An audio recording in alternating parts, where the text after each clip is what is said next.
রোববার যুক্তরাষ্ট্রের ফ্লোরিডায় বৈঠক করেছেন মার্কিন প্রেসিডেন্ট ডোনাল্ড ট্রাম্প ও ইউক্রেনের প্রেসিডেন্ট ভলোদিমির জেলেনস্কি। এ বৈঠকে ফলপ্রসূ আলোচনা হয়েছে বলে জানিয়েছেন দুই নেতাই। যদিও নিরাপত্তা চুক্তির ৯৫% চূড়ান্ত হলেও ডনবাস অঞ্চলের নিয়ন্ত্রণ ও গণভোট নিয়ে এখনো ঐকমত্য হয়নি। ইউক্রেনের দীর্ঘ ৪ বছরের রক্তক্ষয়ী যুদ্ধ অবসানের লক্ষ্যে ফ্লোরিডায় মার্কিন প্রেসিডেন্ট ডোনাল্ড ট্রাম্পের বাসভবনে বৈঠক করলেন ইউক্রেনের প্রেসিডেন্ট ভলোদিমির জেলেনস্কি। আলোচনায় শান্তি প্রক্রিয়ার অগ্রগতি নিয়ে দুজনেই সন্তোষ প্রকাশ করেন। যৌথ সংবাদ সম্মেলনে জানানো হয়, নিরাপত্তা নিশ্চয়তা নিয়ে প্রায় সব শর্তেই একমত তারা। তবে ডোনবাসের ভবিষ্যৎ এবং অঞ্চলটিতে রাশিয়ার নিয়ন্ত্রণ ছাড়ার বিষয়টি এখনো সবচেয়ে জটিল বাধার নাম।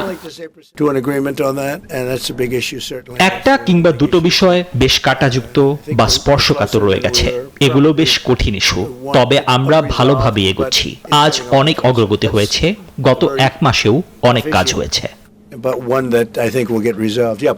আলোচনার এই অগ্রগতিকে স্বাগত জানিয়েছেন ইউরোপীয় নেতারাও। চূড়ান্ত ফয়সালার লক্ষ্যে আগামী সপ্তাহে ওয়াশিংটনে আবারও দুই দেশের প্রতিনিধি দলের বৈঠক হওয়ার কথা রয়েছে। যদিও সাধারণ ইউক্রেনীয়দের শঙ্কা, শান্তি চুক্তির আড়ালে রাশিয়া শক্তি সঞ্চয় করে ফের হামলা চালাতে পারে। তাদের মতে সাময়িক যুদ্ধবিরতি স্থায়ী সমাধান নয়। ওরা 1-2 বছর সময় নেবে নিজেদের শক্তি সঞ্চয় করতে, তারপর 2022-এর মতো আবারও বড় হামলা চালাবে। পশ্চিম ইউক্রেনের আরো গভীরে ঢুকে তারা নতুন ভাবে ভূখণ্ড দখল করবে।